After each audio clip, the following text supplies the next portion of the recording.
अगर आप अपने इन्वेस्टमेंट्स की जर्नी स्टार्ट करने वाले हो तो इस वीडियो को पूरा जरूर देख लीजिएगा, क्योंकि आज मैं आपको बताने वाली हूँ कि कौन कौन सी चीजें आपको अपनी इन्वेस्टमेंट्स के टाइम पर ध्यान रखनी चाहिए।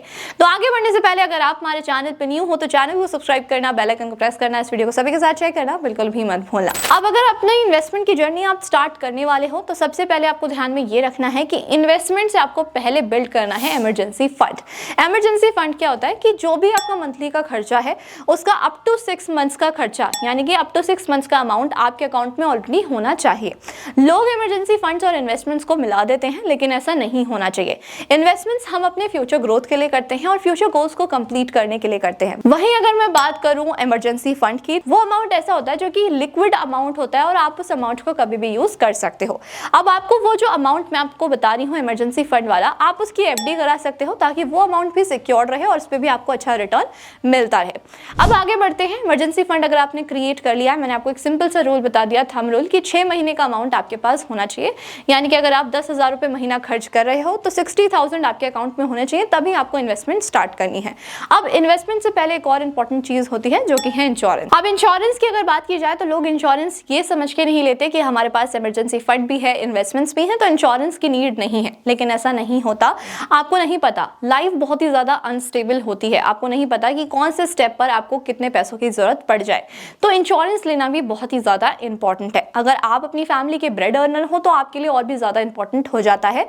तो आप क्या कर सकते हो, आप एक टर्म इंश्योरेंस ले सकते हो। प्योर टर्म इंश्योरेंस आपको लेना चाहिए, क्योंकि अगर आप कोई भी लाइफ इंश्योरेंस या फिर यूलिप की साइड पर जाते हो तो वहां पर आपको एक्स्ट्रा प्रीमियम भी पे करना पड़ता है और कोई आपको अदर बेनिफिट्स भी नहीं मिलते, यानी कि अच्छे एडवांटेजेस भी नहीं मिलते हैं। वहीं अगर बात की जाए टर्म इंश्योरेंस की, तो टर्म इंश्योरेंस आपको अर्ली एज में काफी अच्छे प्रीमियम पर मिल जाता है। अब टर्म इंश्योरेंस लेने के बाद अगर हम आए हेल्थ इंश्योरेंस के ऊपर, तो हेल्थ इंश्योरेंस तो सभी फैमिली मेंबर्स के लिए इंपॉर्टेंट होता ही है। तो आप क्या कर सकते हो, अलग अलग हेल्थ इंश्योरेंस ले सकते हो अपनी फैमिली मेंबर्स के साथ, या फिर आज के टाइम पर तो जॉइंट हेल्थ इंश्योरेंस वाला भी ऑप्शन अवेलेबल हो गया। अगर आप अपनी फैमिली के लिए एक साथ इंश्योरेंस लेना चाहते हो तो वो भी ऑप्शन अवेलेबल है। लेकिन अगर बात की जाए सीनियर सिटीजन्स की, तो आपके घर में अगर पेरेंट्स, ग्रैंड पेरेंट्स हैं तो उनके लिए आपको एक अलग इंश्योरेंस ले लेना चाहिए। अब 2 स्टेप्स हमने क्लियर कर लिए। सबसे पहले हमने इमरजेंसी फंड बना लिया, उसके बाद हमने अपने लिए और अपनी फैमिली मेंबर्स को सिक्योर करने के लिए इंश्योरेंस ले लिया। अब आप क्या कर सकते हो, अब आप अपनी इन्वेस्टमेंट्स की जर्नी जो है वो स्टार्ट कर सकते हो। अब लोग क्या करते हैं, वो इन्वेस्टमेंट्स और ट्रेडिंग को मिक्स कर देते हैं और ट्रेडिंग को ही इन्वेस्टमेंट समझकर अपना पैसा स्टॉक्स में लगाते चले जाते हैं, जिसकी वजह से उनको लॉस होता है। तो आपको सबसे पहले तो डिफरेंस समझना चाहिए इन्वेस्टमेंट और ट्रेडिंग के बीच में। ट्रेडिंग इज कि जब आप अपना अमाउंट लगा रहे हो किसी स्टॉक के टेक्निकल एनालिसिस पर, आप खेल रहे हो, आपको ये पता है कि कब प्राइस ऊपर जाएगा और कब प्राइस नीचे जाएगा, सेम डे या फिर विद इन कुछ टाइम के डिफरेंस में आप उसे स्टॉक को सेल कर दे रहे हो। बट इन्वेस्टमेंट इज कि जब आप पर्टिकुलर स्टॉक को चूज करते हो और हर टाइम पीरियड पर, यानी कि हर क्वार्टरली या फिर इंटरवल्स पर आप उसमें इन्वेस्ट करते रहते हो, अपना पैसा डालते रहते हो। तो इन्वेस्टमेंट और ट्रेडिंग का डिफरेंस आपको जरूर समझना चाहिए। अगर मैं बात करूं ट्रेडिंग की, तो आपको बिगिनिंग लेवल पर तो ट्रेडिंग कभी भी नहीं करनी चाहिए, क्योंकि स्टार्टिंग एज में जो हमारा कैपिटल होता है ना, वो बहुत ही ज्यादा इंपॉर्टेंट होता है। तो उस कैपिटल को हम नहीं गवा सकते हैं, जिसकी वजह से आपको कैपिटल सेफ रखना चाहिए और ट्रेडिंग को अवॉइड करना चाहिए। अब ट्रेडिंग के लिए आप क्या कर सकते हो, पहले आप उसे सीख सकते हो। अगर आप बिना सीखे ट्रेडिंग में घुस जाओगे या फिर स्टॉक मार्केट में स्टॉक्स में ट्रेड करना स्टार्ट कर दोगे तो आपको लॉस भी हो सकता है। तो ट्रेडिंग आप पहले सीखो, या फिर आजकल के टाइम पर तो पेपर ट्रेड का भी ऑप्शन अवेलेबल हो गया है, वहां पर जाकर आप प्रैक्टिस भी कर सकते हो और पेपर ट्रेड के बाद आप रियल मार्केट में आ सकते हो। अब अगर बात की जाए इन्वेस्टिंग की, हम इन्वेस्टिंग की बात करते हैं क्योंकि वही एक प्रैक्टिकल सॉल्यूशन होता है हमारे लिए जब हम स्टार्ट करते हैं।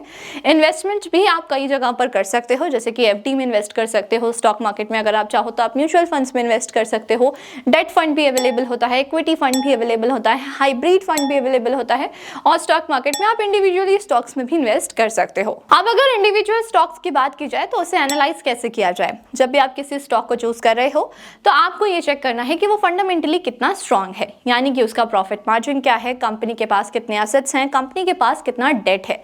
अगर आपको ऐसा लगता है कि कंपनी के पास काफी ज्यादा डेट है लेकिन उनके एसेट्स और प्रॉफिट्स भी इंक्रीज कर रहे हैं, तो भी आपको स्टॉक को चूज नहीं करना है, क्योंकि हो सकता है वो सिर्फ डेट से ही अपने एसेट्स को इंक्रीज कर रहे हो। तो जो भी आप स्टॉक चूज कर रहे हो उसका जो डेट है वो काफी ज्यादा कम होना चाहिए। वहीं अगर बात की जाए वैल्यूएशन की, तो आप इन्वेस्टमेंट के टाइम पर ये जरूर ध्यान रखना कि जो भी आप स्टॉक चूज कर रहे हो वो ओवर वैल्यूड नहीं होना चाहिए, क्योंकि अगर आप ओवर वैल्यूड स्टॉक्स में इन्वेस्ट करते हो तो आप ज्यादा प्राइस देकर उस स्टॉक को खरीद रहे हो। आपको अगर ऐसा लगता है कि वो फंडामेंटली स्ट्रांग है तो उस स्टॉक को गिरने का वेट करो और उसके बाद फिर उसमें में इन्वेस्ट कर दो, क्योंकि ओवर वैल्यूएशन पर इन्वेस्ट करने का कोई भी मतलब नहीं होता है। अगर ज़्यादा प्राइस पर आप उसे खरीदोगे तो हो सकता है कि आपका प्रॉफिट मार्जिन कम हो जाए।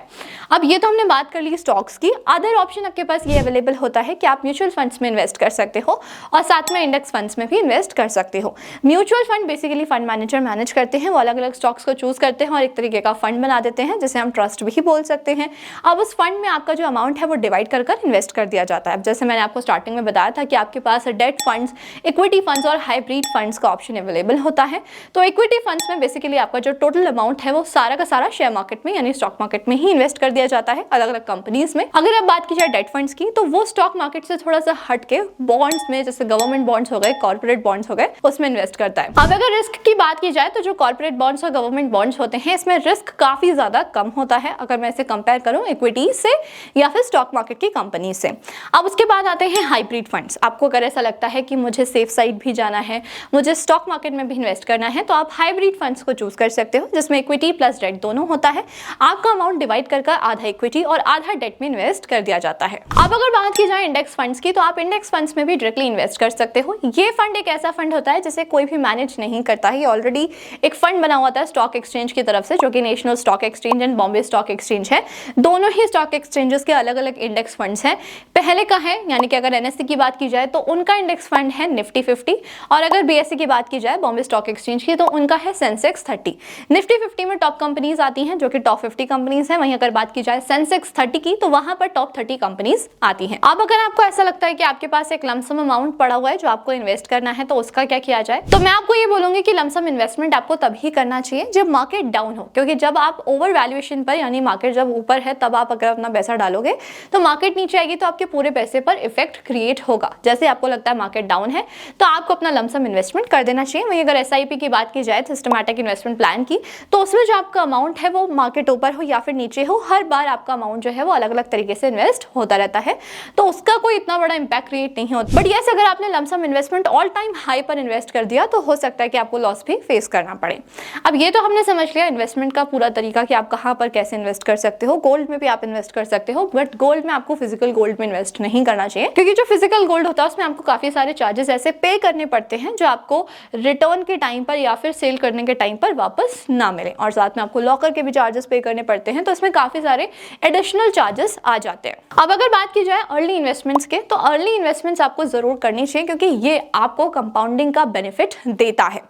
कंपाउंडिंग अगर आप 5 साल तक भी इन्वेस्ट कर रहे हो ना, 3000 की एसआईपी अगर आपने 5 साल तक भी कर ली तो 5 साल के बाद अगर आप उसे इन्वेस्टमेंट्स बंद कर देते हो तो वो आपका लमसम ही क्रिएट हो जाए, तो वो जो आपका इन्वेस्टमेंट है वो लमसम में ही कन्वर्ट हो जाएगा और उसमें जो कंपाउंडिंग है वो ऐड होती चली जाएगी। तो अगर इन्वेस्टमेंट की बात की जाए तो आप जितना जल्दी इन्वेस्टमेंट स्टार्ट करोगे उतना ज्यादा आपको कंपाउंडिंग का असर देखने को मिलेगा। आपको मार्केट को सिर्फ टाइम देना है। आपको अगर आप पैसा भी कम इन्वेस्ट कर रहे हो और पहले इन्वेस्ट कर रहे हो ना, तो सिर्फ टाइम में ही आपका जो अमाउंट है वो कंपाउंड होके बहुत ज्यादा बन सकता है। तो जितना टाइम आप मार्केट को दोगे उतना ज्यादा रिटर्न आपका इफेक्टिव होता चला जाएगा। सो एट लास्ट आई होप आप अपनी इन्वेस्टमेंट की जर्नी जल्दी स्टार्ट करोगे। अगर आप स्टॉक्स में इन्वेस्ट करना चाहते हो तो उसके लिए आपको एक डीमैट अकाउंट की जरूरत जरूर पड़ेगी। उसका लिंक आपको मेरे डिस्क्रिप्शन बॉक्स और पिन कमेंट में मिल जाएगा। आप फ्री में डीमैट अकाउंट ओपन करा सकते हो। इस वीडियो को जितना हो सके उतना शेयर कर देना और ऐसी इन्फॉर्मेटिव वीडियोस को देखने के लिए हमारे चैनल को सब्सक्राइब करना, बेल आइकन को प्रेस करना बिल्कुल भी मत भूलना। Thank you so much.